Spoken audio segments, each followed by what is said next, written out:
82% of consumers want brands to be able to align with their own personal perspectives and beliefs. We started off Cashblack really and truly as just a trauma response to everything we saw in 2020. It kind of just jumped out of a plane in 2020, and we're still constructing the parachutes before we hit the ground. This is the definition of betting on yourself and really trying to bridge the gap between different types of groups, and also trying to make a change and making an impact.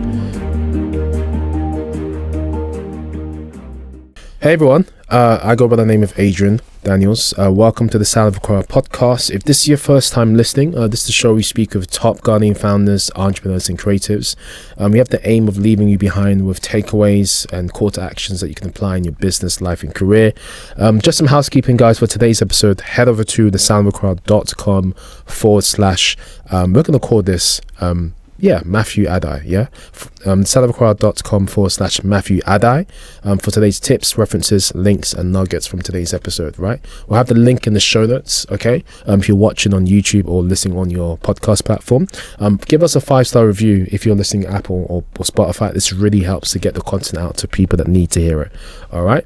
Now, before I introduce the man in the hot seat today, this is someone that I've, come to know recently in recent weeks and learn about in recent weeks, and as I've got to know the person a bit more, I've realized this is someone that really puts their money where their mouth is and really bets on themselves. This is the definition of betting on yourself and really trying to bridge the gap between different types of groups, and also trying to make a change and making an impact.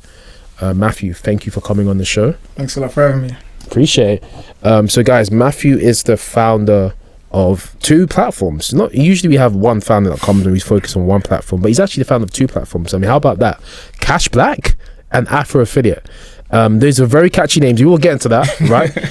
But yeah, just a little bit about Matthew. He's a visionary social entrepreneur, serving as the co-founder and CEO of Cashblack and Afro Affiliate. Cashblack is an innovative platform that offers cashback to consumers, supporting Black-owned businesses online, whilst Afro Affiliate connects these brands with affiliates to foster growth. He's an MSc graduate, background as a senior trader for a hedge fund. Matthew, alongside his 2 younger brothers, launched these startups during a sabbatical inspired by the 2020 global anti-racism movement. Boy, that was a time for sure. Today, these ventures boast thousands of members, partners with hundreds of retailers, and collaborates with corporate allies. Matthew, thanks for coming on the show once again. Thanks for having me. How you doing, man? Boy, not too bad. It sounds like I'm super busy as per my bio and that. And to be honest, I am. So yeah, I'm all good though. Busy but productive. So no, it's good. It's good. I think there's 2 types of busy. There's busy that's just I'm busy, but then there's busy that I'm actually productive. Look at my calendar. I've got the receipts. I'm actually busy. Nobody can tell me anything. That booked and busy. Yeah. I mean, just from reading out your bio, I mean, there's different things I could put a magnifying glass over, and there's different things that probably would stand out to the listeners. Before we get into that, just give a very quick bio, just 60 seconds, elevator pitch about yourself. Cool. Let's put aside Cashback, put aside Afro Affiliate. Just tell us a little bit about yourself, because you're doing a lot right now. Okay. Nothing about Cashback, nothing about Afro Affiliate, about me. Yeah, about okay, you. Cool. Not too dissimilar from what you mentioned. I feel like I'm somebody who's very much put their money where their mouth is. I don't like to use the term visionary too much, as I found that a bit self-indulgent, but I have an idea of something that I want to be huge in the future, so I've done all I can, or my brothers and I have done all we can to try and execute that. Mm-hmm. And so, by definition, I suppose we are entrepreneurs. We very much live that life of an entrepreneur in terms of really having a vision, looking to execute it, and now we're very much acting on it. And that's what we do on our day-to-day. So, I'm sure that's around close to 60 seconds. But in short, somebody who's had an idea and somebody who's looking to execute on it. Wow, I think you're one of the few people that I've actually kept to 60 seconds. I think what I'm gonna have to do is I'm gonna have to bring a clock or a stopwatch or something and get someone just to time them, because I think it'd be quite funny. That could be a series on its own, 60-second elevator pitch. But yeah, we might have something next year, so keep your eyes peeled out, guys, event wise. But anyway, let's go into this episode, right? So Cashblack, right, is a cashback platform, and Afro Affiliate is an affiliate platform.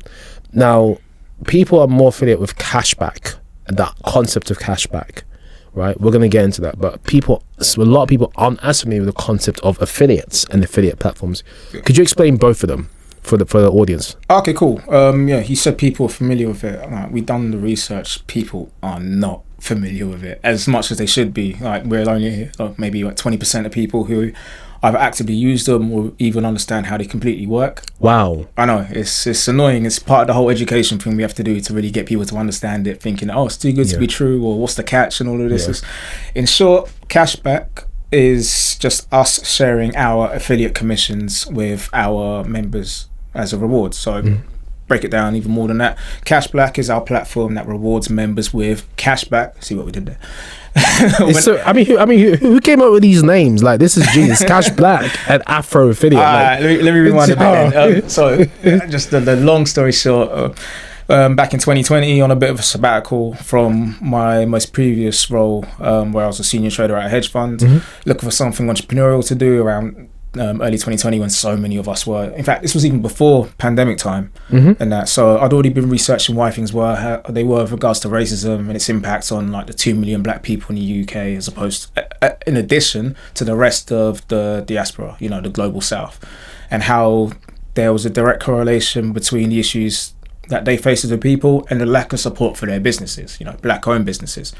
And through my research on like macroeconomics, global politics, sociology, I felt that, okay, cool, one of the best ways to try and fix these issues would be to try and find a way to incentivize patronage in black owned businesses by having the black owned businesses reinvest back into the patrons. So makes sense. My brothers and I looking for something entrepreneurial to do, so many people were around pandemic time, just around our dining table, thought to ourselves, how about a cashback website? A cashback website for black owned businesses. Why don't we call it Cashblack?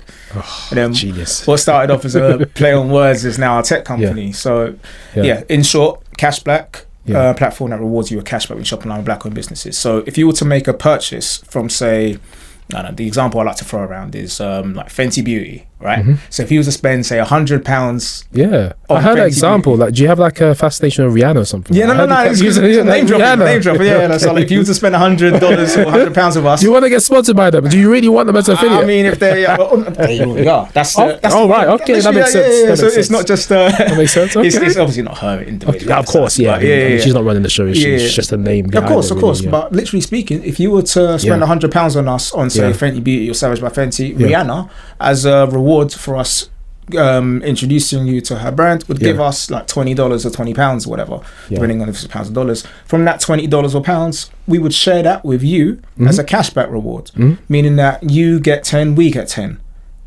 Makes sense? That makes sense. You already get it, so I mean, it's clever. I think it's clever. Like, you're sharing like the profit. Exactly, and also and with that 10, if you donate your 10 to one of our affiliated goodwill causes, we match that with our own 10.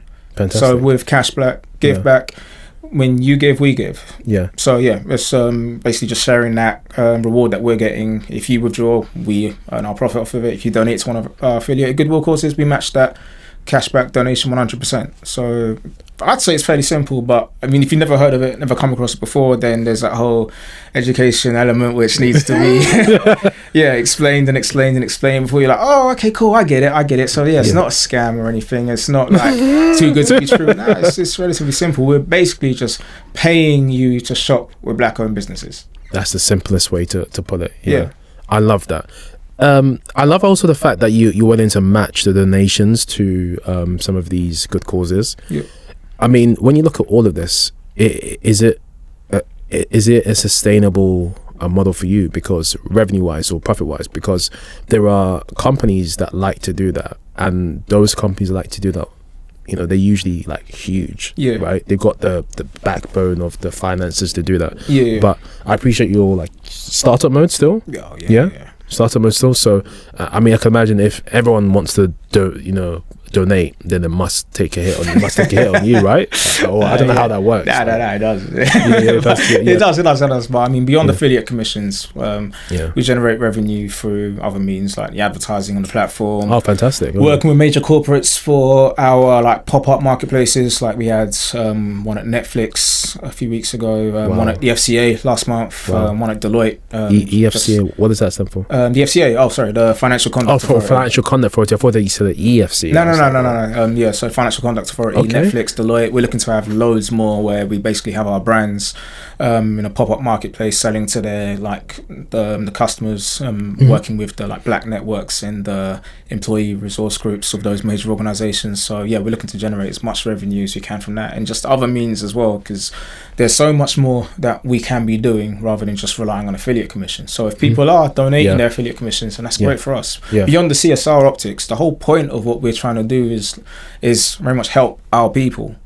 Do you know what I'm saying? So yeah, well, I mean, we came up with this idea to try and decrease the racial wealth gap over the back of everything that we saw in the global anti-racism movement 2020, with all of those facts and figures and statistics being thrown around, and we thought, we can actually do something about it. So yeah, if people are actively donating to charity through us, then it's not a bad thing that we're matching those donations. It barely even costs us anything more. Like I said, with the Brianna example, your 10, our 10, it's not costing us anything more. Maybe you're taking a hit on affiliate commissions, but ultimately there's so much more that we can do. So absolutely, makes sense. No, I mean that's really amazing to hear that you're wanting to do that, and I think it really just builds trust with the audience community and customers out there and corporates as well, isn't it? In terms of what you're doing and the mission behind it. This is very interesting as well. Hey Global Ghanaian citizens, I hope you enjoyed this episode. It's just a very quick announcement. For today's episode offer, I'd like you to check the link in the description below.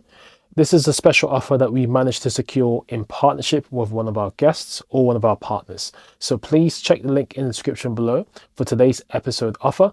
You'll be able to take advantage of what we have in store for you today. I hope you enjoy the rest of the episode, and I hope you enjoy the offer. Well, and in terms of like going onto the Cashblack website or apps, is there an app or just a website? Yeah, of course, the Cashblack website, obviously the Cashblack app, and most importantly the Cashblack Afrobot, which is our acronym for algorithm for redirection of black-owned traffic. Oh my gosh, bro. How did you come up with these? Did you go to ChatGPT and just put this in? This was before ChatGPT. This is back when people had to do the work themselves to come up with all of these like cool like acronyms and names and all of that. So I'm an ideas guy first and foremost. Judge me on my execution. I love that. Like that whole 2020 app, like anyone with a notes app can tell you that ideas are easy and ideas are cheap. So like it's all about how you execute it. But in terms of coming up with that, so Honey, obviously. So like Honey, it sold for $4 billion dollars to PayPal back in 2020. Honey, for those who don't know, is a browser extension that when you go on like major retail websites like Nike, like Boots or like JD Sports, Debenhams, etc., you land on one of those. It will suggest like coupons and cashback rewards that you can use to save money on your purchases with them. And we thought, okay, cool. Like it'll be great if we had our own browser extensions to go with this.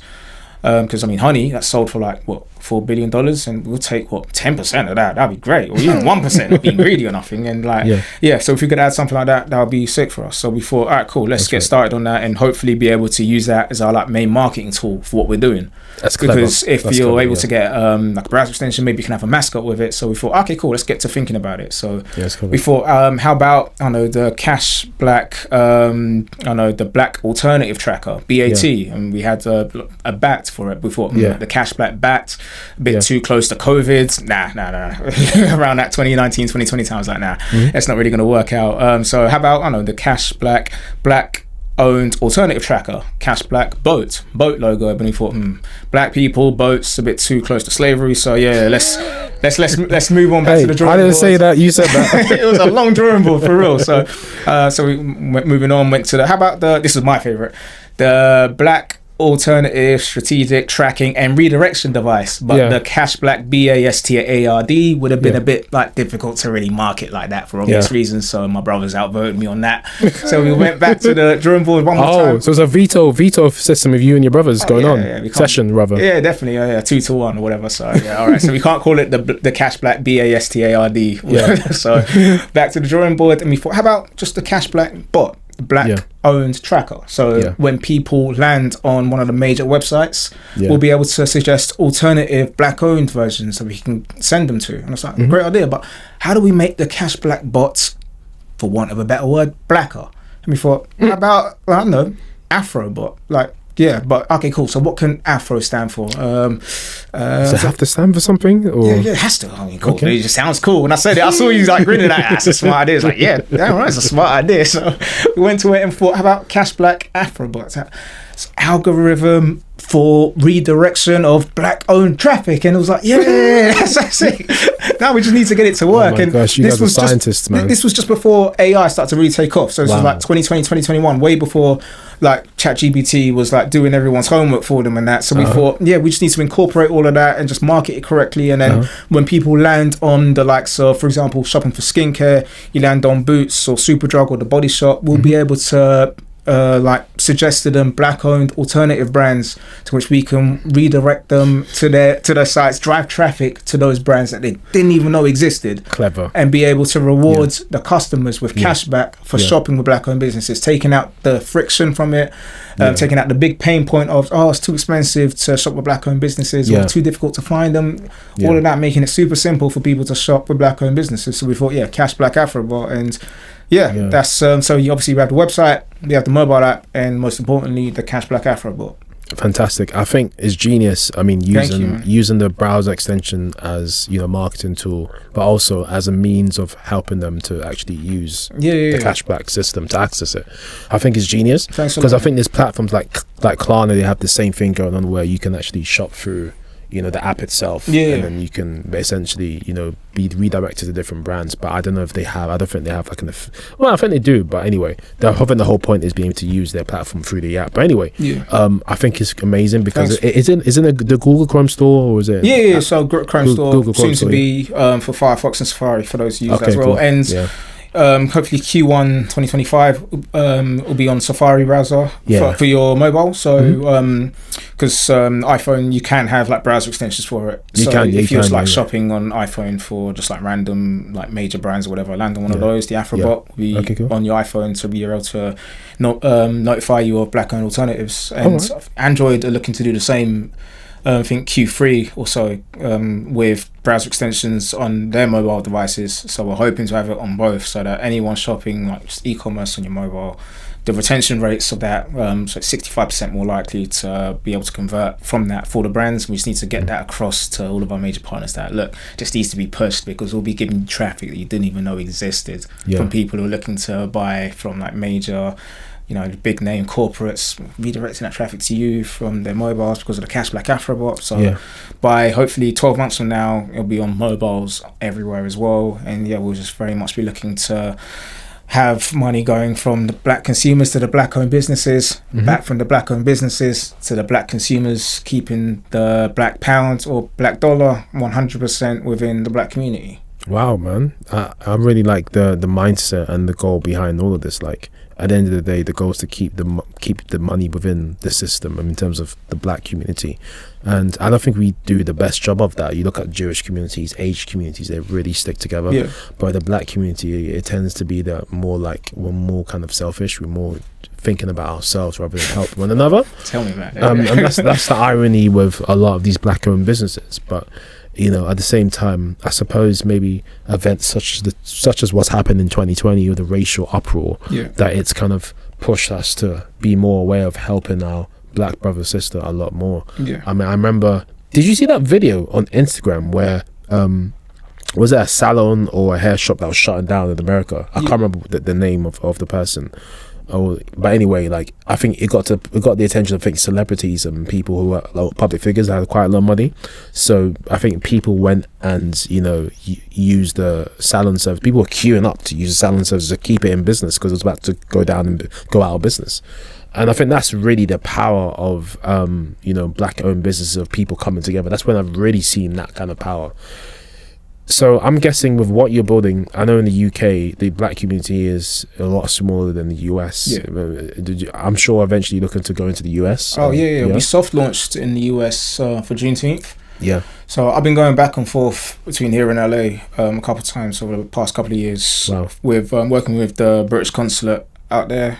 Shout out British Consulate. Give me that diplomatic community and that when I'm out in Los Angeles. Not really, but it's good to know. Like, it's good to have people on the ground out there. But yeah, they've been a super help for us trying to get a real foothold there with like the mayor of Los Angeles' office and that. So like looking to do a lot more work with them, just because from a social and economic perspective, it makes infinitely more sense. Cashblack and Afroaffiliate out there in America, US. It's way more important. I mean, 2 million black people here compared to 2 million black-owned businesses in America. I mean, that's a no-brainer. So, it's night and day. Yeah, and obviously there's loads of black people and black-owned businesses in Africa, in the Caribbean. So I mean, we're throughout the diaspora, we'll be looking to do a lot more. But America, that's where we're going to have our key market, isn't it? Yeah. It'll be our main focus, just because the energy is so much different. But it makes sense because they have like now, black people aren't a monolith anywhere, but as far as like as close to a monolith as you're gonna get in terms of in the diaspora, America makes the most sense with a 400-year like shared history together compared to us, which have only like you were mentioning in reactions to events like in 2020 or other incidents of say police brutality or like overt racism, be it institutional or otherwise. That's when we come together. Do you know what I mean? We need to be reminded that, racism exists and racism is bad. So we need to do something to fight against it. And America, African Americans, they know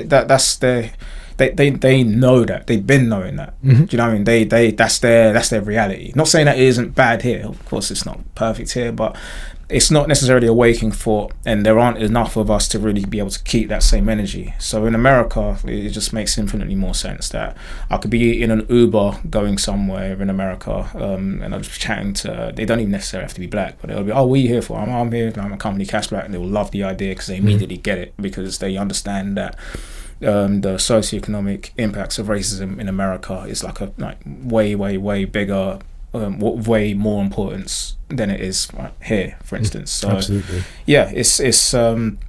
They're shared 400 years of like struggle relative to ours, which would be, I don't know, maybe like century old. Obviously it goes further back than that, but then in terms of within the United Kingdom, really looking at imperial stuff or colonialism outside of it, just literally within the British Isles would be maybe like post Windrush, so like 7 years together, and then obviously post Windrush it would have been then into say the great like African migration, like 70s and 80s, and then obviously us would be like first generation born here and that, compared to America, like 400 years from beyond slavery into like abolition, the abolishment of slavery, into like Jim Crow, into like civil rights movement, into like what we have now as the like current, I don't want to call it post BLM movement because very much we're still going through it, but you see that's shared like 4 centuries of history compared to ours. Ours is still somewhat nascent compared to us. So no, absolutely. I mean, it's clear that it's clear that, you know, these things are needed more over there than it is here. You understand? That's for sure. I want to keep this conversation going. So for those out there who are listening or watching this, and I mean, essentially, Cashblack, when you think it's free money. When you think about it, it's free money. When you think about paying you to shop with black-owned businesses. That's it. That's it. Way easier to sell than it is. Why aren't people using Cashback websites more? I mean, is it a lack of awareness, or is it the friction of it? Or it could be that, and also laziness. Yeah. Like even getting here, for instance, I had to get a train, and I thought, okay, cool. Rather than buy my ticket as normal, let me go through trainline.com so I can get, I think it's like 1% cashback, but that 1% adds up. Other people just make the purchase and it's like, what's 1%? But I know that, do you know what I mean? It makes infinitely more sense to be able to get cashback on all of my purchases and not just from a personal finance perspective. I have a background in I have a master's in finance and investment management. So, and also I run a Cashback website and affiliate network as well. So if I don't really practice what I preach, then the hell am I? So do you know what I mean? So I understand that other people like, I can't be bothered, or that it's not really worth my while or whatever. I don't understand it. So there's loads of little friction reasons as to why a lot of more people don't, and it's just like fair enough. I know that I would rather do it and then explain to people why it makes a lot of sense. And then once people really do get it, then it's just like, oh, okay, cool. So yeah, I do understand why it'll be better for me to not pay full price for something when I don't have to, because that's ultimately what it is, isn't it? So yeah, it's just a matter of just getting that across to everybody. I mean, it honestly is. I suppose there probably needs to be more education around it, really, and more awareness. But essentially, I think some people are lazy. They just can't be bothered and just want to do things. But I think if you think about, like you mentioned, personal finance perspective, things compound over time. So if you're saving 1% here, 5% there, 10% there, some people are like, no, that's only 1%. But if it adds up, you understand? Yeah. It can pay for something. Yeah. It can definitely pay for something for sure. So how does it work? So let's say someone wants to use Cashback. How does it work generally? Like they go on the website and then what do they see first? All right, register or download the app. Download the app, register on the website. Just browse for products and services. I don't know, like by product, by products, by category, by the actual retailer. If you already know the retailer, we have like relatively big name brands within the communities or circles with which we work. Search one of those, click on it to read more about it, view a couple of their like product images on the platform, and then click get Cashback and be taken to their store, similar to how you would ordinarily if you were to just Google it or whatever. Land on their store, make your purchase. That's it. It'll be tracked by us, so we know that okay, cool. You've made a purchase from this black-owned business, and you're owed cashback because of it. And then you get your cash back like paid out to you. Obviously sometimes it's a window just to make sure that you're not going to make a return or whatever, because money have you make out here, so we need to make sure that you know, making sure that everything's like copacetic on our side, and with the brands with whom we have a great relationship anyway, all of them. We have like 800 brands on the platform. Oh, that's a lot of brands. It is a lot. So what's some of the brands? Picking favourites now. If I have to remember some of the ones, obviously I've already shouted out Savage by Fenty and Fenty Beauty way too much now. Mate, Rihanna's not paying you, man. Stop it. No, I mean, she is. In I suppose she is. Technically so she is. So, but obviously not directly yet. So, but in terms of like just different brands across different categories. So like greeting cards, like serve like Afro touch design, make really cool like Afrocentric greeting cards. Like skincare, so like Ayuvo skincare, and great family run business, providing great skincare. We've done like in-person stuff with them. Let me see clothing, like great black owned.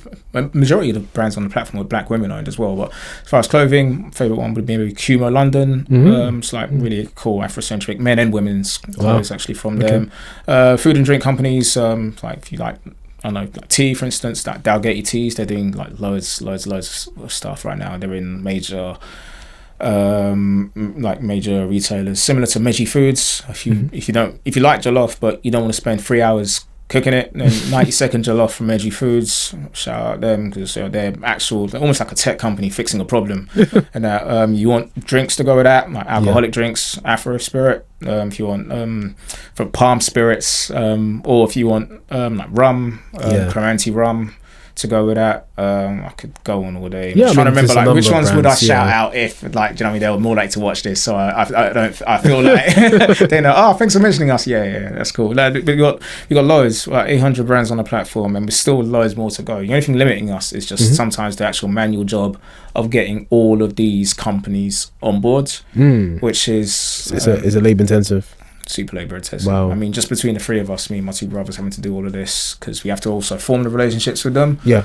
And some of them are a lot more difficult than others. Obviously, you can understand the pain points in onboarding members. So try onboarding like, I know, brands, businesses, like restaurants. It's a lot. Obviously, you have the whole like stereotype of how difficult it might be to order from like Caribbean restaurants, for instance. The whole like, we now have that sort of thing. Imagine trying to do that from like a B2B perspective. Oh my gosh. I mean, if they don't want to chat to you unless you're making an order of food, Do you know what I mean? So yeah, unless I'm ringing to like order planting, like notice how planting as opposed to plantain and that. But if I'm not doing that, then they're not really looking to entertain a conversation with me about onboarding them onto a platform. Do you know what I mean? Which I believe would be to their best interest, because often it doesn't cost them anything, because we have relationships with Just Eat, Deliveroo, Uber Eats, who will be paying us to promote black-owned restaurants, takeaway providers, and grocery stores. That's clever. That's clever. Use the website or app that look local to you for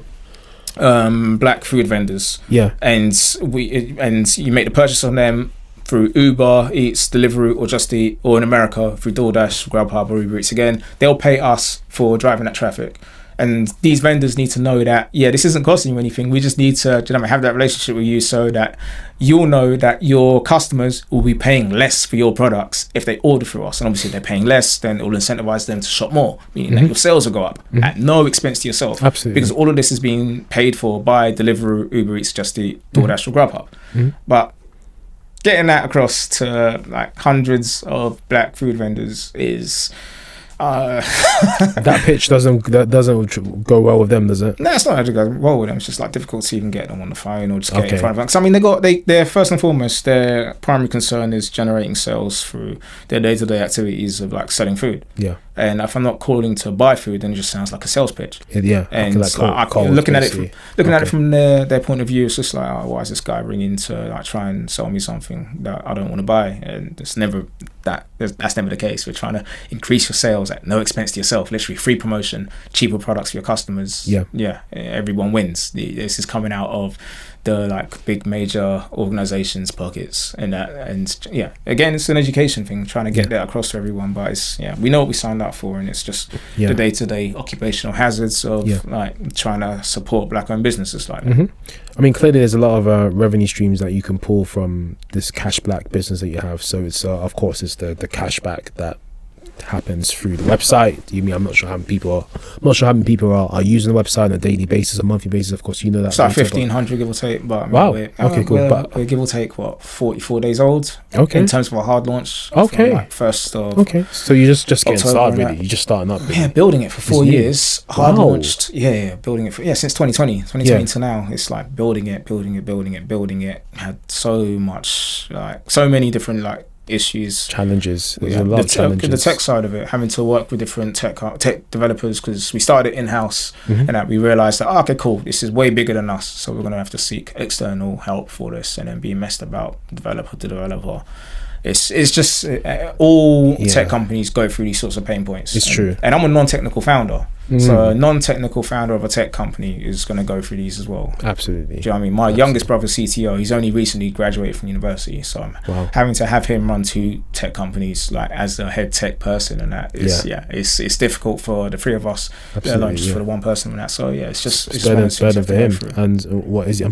I'm guessing he's computer science, software engineering type graduate. Yeah. So he's like right now he's operating as like full stack developer for the project. Which is hard, because I mean, given what we actually have to build and what we actually have to run, it's a lot to do, a lot, way bigger than just us. So that 4 years is just you 3 in the business, just us 3. Wow, that's a lot of work. And if one is just focused on just the tech alone, and wow, I mean, it's a joint effort. You and your other brother just to do biz dev and sales and customer relationships. What is it like having a very lean team managing different departments by yourselves? In a word, hard. I mean, it's difficult. I mean, we learn a lot as we do. A lot of it's just trial and error, because ultimately we don't really know what we're doing. As good as everything looks, and that we're kind of just like jumped out of a plane in 2020, and we're still constructing the parachutes before we hit the ground. And that's what we do on a day-to-day. We're lucky that we have a lot of people like well-wishers who are actively helping us. Do you know what I mean? We've been on like 5 accelerator programs. And from those we've collected like mentors and advisors and stuff, who like people who actively want to see us win. So we're not alone, but we know that the buck stops with us. And even more so, me, CEO, oldest brother, the buck stops with me. So we're fully cognizant of what we've got ourselves into, and we just need to just execute from here. Wow. Earlier on, Matthew, I mentioned to the listeners or to the audience that you guys have put your money where your mouth is and you've really betting yourself to this business. You mentioned that there's probably been a few iterations or a few attempts at building what you have now, what people can see as Cashblack. And of course, a lot of people can't see, you know, what you guys have been through in the past. They can just see the nice website app that has finally, you know, been released. But yeah, talk us through, you know, the pain of enduring, you know, putting lots of money into this and, you know, people not, you know, delivering what they said they'll deliver and persevering. Like, what kind of mindset do you need to have to really persevere? I mean, what is it about Cashblack? What kind of vision do you have for Cashblack, which is what I'm trying to say? Because for you to persevere through all of that, a lot of people to just quit whilst they're ahead and just come back to corporate or be comfortable. You used to work with the hedge funds, you used to say. Yeah. I mean, you could have just gone back and say, hey, you know what? Forget this. I've tried. I've had a good run. Let me go back. What's kept you going? I mean, the correct answer is like perseverance, or I have a really strong mindset now. I'm a completionist. A completionist who, admittedly, has issues with letting things go. Yeah. So I've got, I don't know, I've been told that it's anxious attachment syndrome, anxious insecure attachment. So like, if someone mugged me off in nursery, I'll still be thinking of it today as a 35-year-old, 30 years later. Do you know what I mean? So it's I don't let things go. I started this, and so shall I complete it. It's as simple as that. I get all these compliments about, you like such perseverance, or like really like hardworking, or like just you have a great just like can-do attitude where you just never drop it. It's like, no, I can't drop it. I literally can't drop it. I'm so far in, and I don't really believe in a plan B, C, or the rest of the alphabet to to have a backup to this. I've got my mind so like tunnel visioned and like myopic about it that I can't let it go at all. I've told like different VCs and angel investors that I'll die doing this, and that's not even another exaggeration. They'll look at it like, oh wow, this is no, that's just it's like what's the other option? Like people say, why don't you go back to corporate, or why don't you do something part-time? And a lot of it, to be fair, just comes from my arrogance over it, that I don't want to feel like I'm admitting failure or defeat to it. And it wouldn't be that. I know that if I was to be advising somebody else, we're like, oh, why don't you do something else on the side, because it's not really sustainable to be running 2 startups without revenue, because I mean, how the hell do you live? And I'm like, boy, I don't know. So you're non-profit at the moment? Yeah, I mean, well, we're profitable just because we're so lean. Yeah, I mean, by real business standards, our revenues aren't enough for us to live on. Okay. And by anyone's standards, they're not. Even by mine, it's just like, oh wow, I used to make real money before this. Of course, so, of course, well, hedge fund. I'm sure you did. So that's why I'm saying, for you to go from that to this, you must really believe in what Cashblack. How do you think, or what do you think Cashblack could be in the coming years? What's your vision for it? You just mentioned Honey. $4 billion.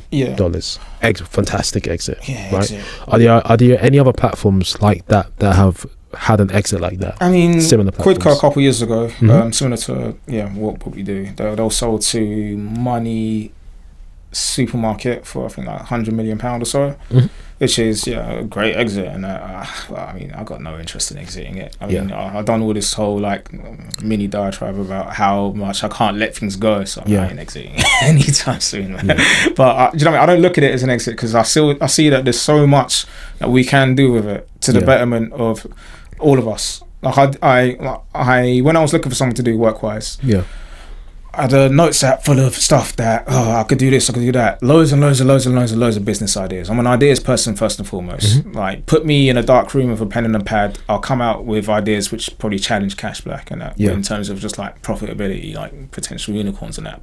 But anyone with a notes app can do the same thing. Ideas are cheap, it's all about execution, everyone knows that. Otherwise we'd all be trillionaires off of the stuff that we can come out with in our heads, right? Right. So what I did was choose something which would have the most amount of good for the most amount of people, and I still believe that that's the route that we're on. So to see this a few years going from maybe a Cashback website, Cashback platform, into from a monetary perspective, just purely on the like economic benefits of it from a selfish capitalistic perspective, data company, because as we grow throughout the diaspora, Cashblack should become the largest and most comprehensive database for Black consumerism in the world. So that's another motivation there, like building out a database. Well, yeah, because I mean, we already have that. It really is, to be fair, that is. Yeah, I mean, let's look at the platform. I mean, we have all these relationships with Black-owned businesses, Black consumers, just all Black or Black adjacent people who care about supporting Black-owned businesses, also the Black charities, and that. This data hasn't mattered until like before 2020, like that. Do you know what I mean? So we have all of these Black-owned restaurants with relationship with Deliveroo, Uber Eats, Just Eat. Yeah. And in America with like DoorDash, Grubhub, etc. Yeah. They don't know who's a Black-owned business. They don't know who's the Black founder, because why should they know? Like, why should they care? Why should it matter? All of a sudden, it kind of does matter. They see the value in the like the £300 billion spending power of Black people in the United Kingdom, $2 trillion in the United States for the Black dollar. Wow. And so, yeah, we understand what that value is worth, and everyone else is waking up to that. So our major corporates, like Amazon, eBay, Etsy, with whom we host all of their independent Black vendors, they don't know who their independent Black vendors are. We do. If they want to be able to target Black vendors or Black consumers, they'd have to come to the main company who has all of that data, who is this guy or these guys, or I mean, Cashblack, Affiliate. We have all of that, and we know what that's worth. We know that there's real capital in our culture. There is real, like, do you know what I mean? There is real monetary value in what we're making. Yeah. Do you know what I'm saying? So we understand the absolute, like, just the size and the sheer weight of what we have and what it would be worth to those companies, because like they especially what we see like politically over the past couple of weeks, we know that, what's the statistic, like 82% of consumers want brands to be able to align with their own personal like perspectives and beliefs and their morals, and brands, knowing that, they're increasingly cognizant of that, as you've seen with like many of them like opting to leave like Twitter or whatever over the past couple of weeks, which is like just coming out with statements saying that like they're opposed to like certain obvious like discriminatory practices being like pertained on social media or in advertising or whatever. They're trying to very much like plant their flag, just to show that whether virtue signaling or not, that we don't abide by that. We're conscious of consumerism, for want of a better pejorative. They're woke. I use it in obviously the positive as opposed to the pejorative, how it's been like usurped in that. But businesses know that we need to align ourselves with those who are fighting the good fight. And that, so beyond their D&I, CSR, ESG budgets, they want to make sure that they're not necessarily appeasing to those audiences, but they are helping to help those communities. And that's very much what me and my brothers wake up day to day to do. Yeah. Do you know what I mean? As our business, as with Cashblack, with Affiliate. And so if they really are about helping those people, then like we will be in time the biggest database of those people, of those businesses, of those charities. And we know what that is worth. Like I said, we know that there is real capital in our culture. Absolutely. Wow, that was a phenomenal breakdown. I think you are sitting on a data mine. Yes, there's different revenue streams for Cashblack, but really and truly, I think the real one is the data mine that you're sitting on, isn't it? Data's king. Yeah, it is. And I don't like talking too much about it because like, do you know what I mean? I'm not trying to go down the supervillain like Black Zuckerberg or Bezos. Absolutely. for social media networks, the same thing. Data. All the data that I'm just saying, I know what it's worth. Can power their ads and stuff. All I'm saying is I know what it's worth. It's not even our main thing. Our main thing is literally just to like decrease the racial wealth gap, really and truly. That's the only reason we started this, because I saw the link between support for Black-owned businesses and the issues that we see as a people. Do you know what I mean? So that's what we'll do. But then I know that even beyond this is something potentially huge that we're doing here, if we get to where we believe it can get to. And did you believe is this a byproduct of doing what you're doing, building out a database? That wasn't the original mission, but as a byproduct of what you're doing, this has also become a thing. By database. Accident, really and truly. It's only when we started speaking to the corporates and that they were like, you have a lot of like data with regards to like the retailers and the consumers, and we're like, oh yeah, yeah, you're right, we do, yeah, we knew that. It's like, oh, yeah. And the light bulb moment, like ding. Yeah, it was just like, oh, okay, cool, you guys seen something that I didn't see, but yeah, now I see it too. So yeah, it's a different game we're playing. I mean, we started off Cashblack really and truly as just a trauma response to everything we saw in 2020, but now we know that, okay, cool, there's more to it than just like a protest company. There's like, do you know what I mean? Rather than acting out of like trauma, we can actually act out a triumph to really, really, really help us. So yeah, that's the long term of it, because we know that there's huge benefit for all of us. I love that, Matthew. A few minutes ago you mentioned Money Supermarket, and that is a popular affiliate, or what we would call an affiliate website. Or affiliate network. I'm not sure which one it is. Anyway, Compare the Market is another one, very popular one. Let's talk about Afro Affiliate for a little bit now. Cool. Okay. Now, I've just mentioned Money Supermarket as an example of one. For those that are watching and listening, how would you describe, in layman's term, an affiliate website? Okay. Well, affiliate website would be Cashblack. Cashblack is an affiliate website. Yeah.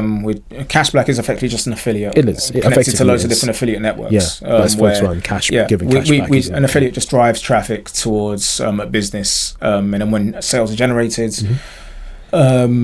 they receive commission for as a reward for generating the sales. Okay. So like Cashblack does that, and then they share that with the customers as a cashback rewards.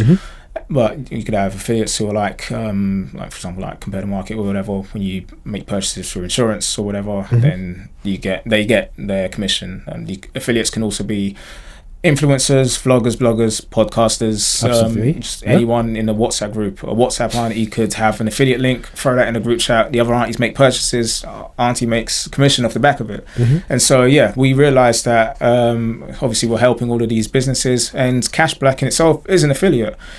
But to onboard all of these black-owned businesses, they need to be on affiliate networks, because affiliate networks, so they feed each other. Cashblack and the Afro affiliate, they feed each other. Yeah. But I mean, Cashblack, they work with the major affiliate networks, because the affiliate networks, they track all the commissions and conversions between the businesses and the consumers. Oh, so you don't have your own native one built out. You kind of piggyback off other ones. We did, and then we were like, hold on, rather than piggyback off the other ones, why don't we just create our own and have all the black-owned brands on that? That can't be too difficult. Obviously it was. So 2 years after coming up with the idea, we launched Afro Affiliate. That's our affiliate network that connects black-owned brands with content creators and media houses, and enables black-owned businesses to convert their loyal customers into economically incentivized brand ambassadors, so that anyone can earn their own passive or active income by supporting black-owned businesses.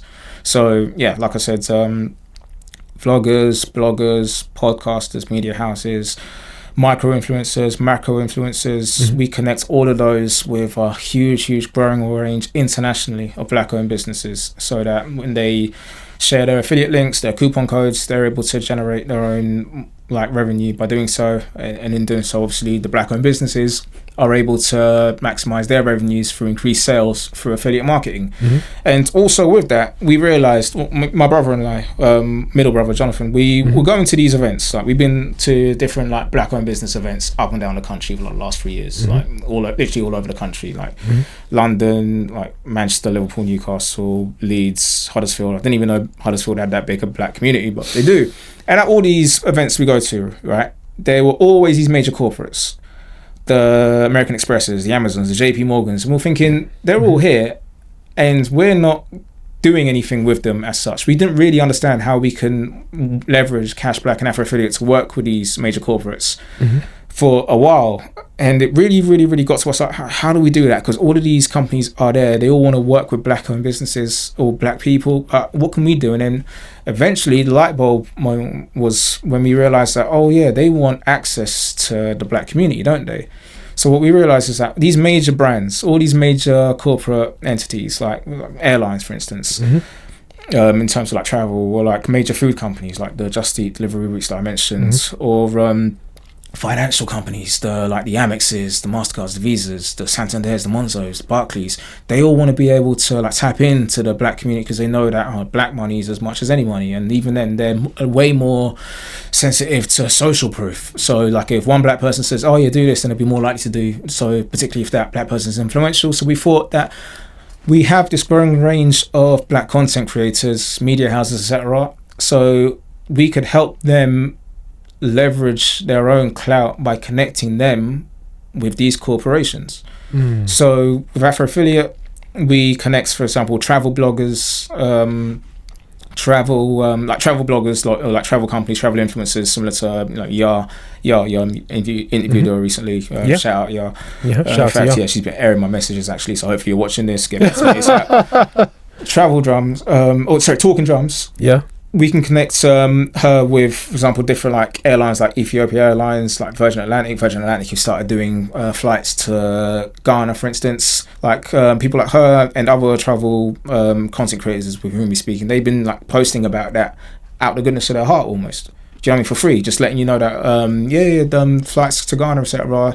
Virgin Atlantic or whatever. But we have those relationships with Virgin, so that we can now connect Virgin with these travel content creators, so that rather than just posting for posting's sake, they'll be able to leverage their own clout by being able to get like cheaper flights for their audiences, or like potential brand partnerships for themselves, or like discount flights for themselves. Women. Not just flights, for accommodations, for excursions on those, for transport, for even for like currency exchange.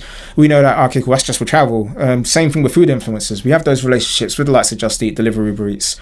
Before, if you found like a local Caribbean restaurant that you thought like it's bangs, let me do a quick review of them, it will just be just doing it for the sake of doing it for benefit them. But because we have those relationships with Just Eat, Deliveroo, Uber Eats, you'll be able to generate revenue from that as a food influencer, because we can connect you with them. And if you shout out your local Caribbean takeaway, then Just Eat, Deliveroo, Uber Eats will be able to like pay you for doing so through them, through us. So I like this restaurant. Make sure you order through them, through Deliveroo or Uber Eats, through my coupon codes, and then all of a sudden, like you as the food influencer, will be able to make money from that. I've got different friends of mine who are like personal finance influencers. Like my friend Io Noble, shout out Io. He huge following, Instagram, TikTok, and he talks about just like what you should be doing like with your money. He's actually FCA regulated, so he can actually do that, not just like some any guy just telling you to invest in crypto. Now he's like the real deal, and he'll be saying like he'll have videos like loads and loads of views talking about different bank accounts that you should open, can open. He's open, he'd advise to. And we have those relationships with the likes of like the Santanders, the Barclays, the HSBCs, like those that he would ordinarily just shout out just because he's trying to help our people. But it's driving traffic towards those banks for nothing. Driving traffic towards those financial organizations, those financial institutions, for his own benefit as well. So obviously he's helping everyone, but then if they're able to pay him for doing so with like affiliate commissions for like the different accounts which are opened off the back of his affiliate links, his like discount codes or whatever with those banks, financial organizations, credit card companies, like investment vehicles, he's able to benefit off of it, and is obviously further incentivized to do so, to help all of us and helping himself in doing so. And we know that there is like a huge amount of those major organizations who want to be able to tap into like Io's audience, to Yar's audience, to like the different food influencers audience, to different like major general e-commerce influencers audience. And we're basically now the conduit between those black content creators with the black community and their black audiences, and now connecting them with the major organizations so that they're able to very much capitalize off of their connections, off of their community, off of their clout, by working with those corporations. Wow, that's a handful. So really and truly, that's how the website or the platform operates. Yeah, connecting these businesses, these companies to, you know, these other groups of people that maybe create content, you know, or influencers, or they push, or they have the ability to push that particular brand in a way. Fantastic. Yeah, because I mean, like I said, social proof, like super important to like us as a people, more so than other groups. I think it's broken down demographically that like the black community, both I think it's similar here and America, which shows how somewhat monolithic we kind of are. 60% more likely to be able to with regards to e-commerce, shop with a certain brand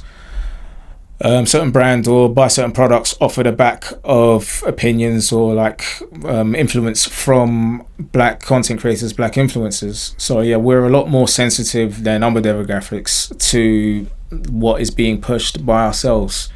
And so yeah, if we really are able to leverage that community appeal to it, rather than just being sort of sheep to each other, where we can also we're benefiting off of just talking about these businesses, then why not? Because not just, like I said, major influencers like the ones I mentioned, but even just people with any sort of following are able to benefit off the back of that, because these corporations want to be able to tap into our audience, and that's not just for the sake of doing so for their own personal benefit. Obviously money's been made from them, but I mean, often it'll be to our benefit anyway. Like if it turns out that opening a bank account with Santander will be better than doing so with Monzo, then just for it's more cost effective, then why not?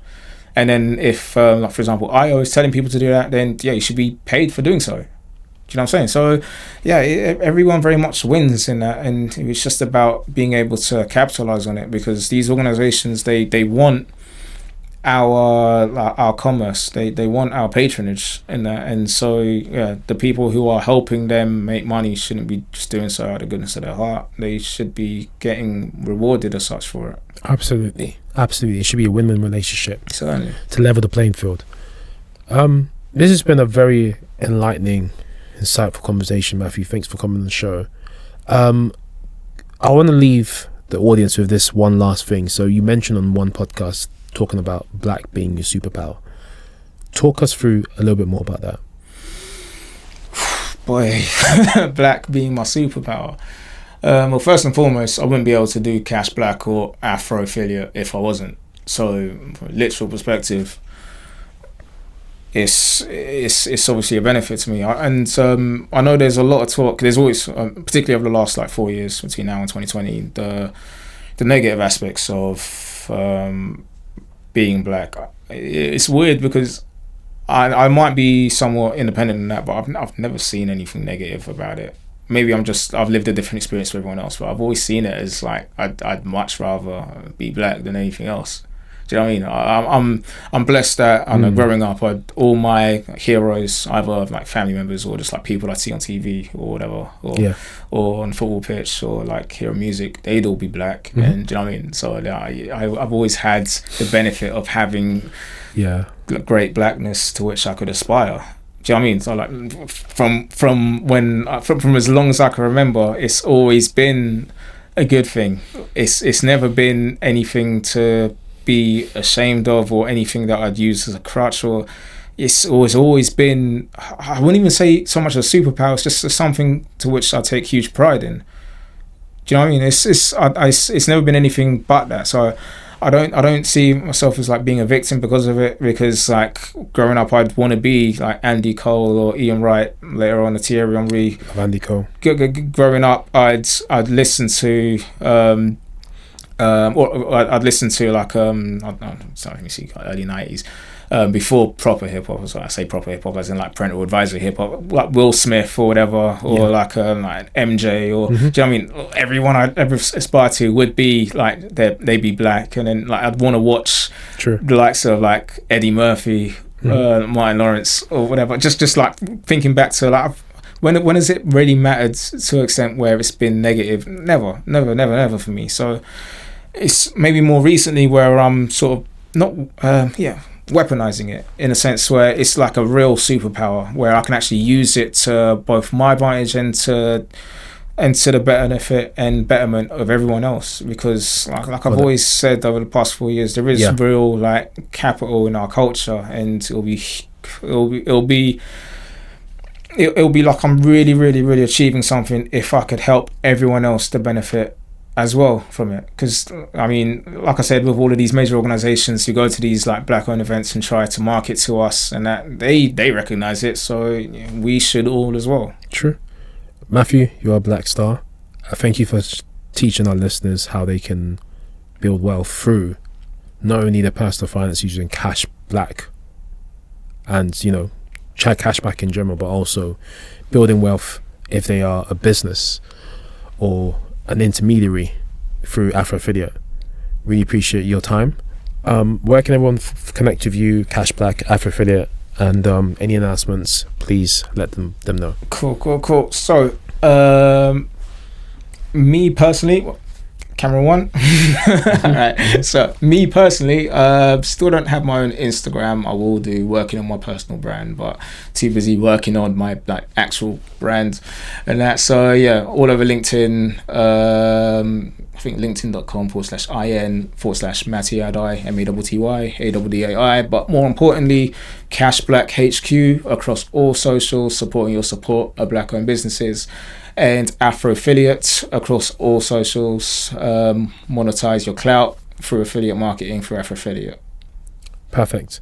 We'll have all of that in the show notes. You guys can head over to thesoundofaccra.com/Matthew Addai. We'll put the link in the description if you're watching on YouTube or if you're listening on the podcast players.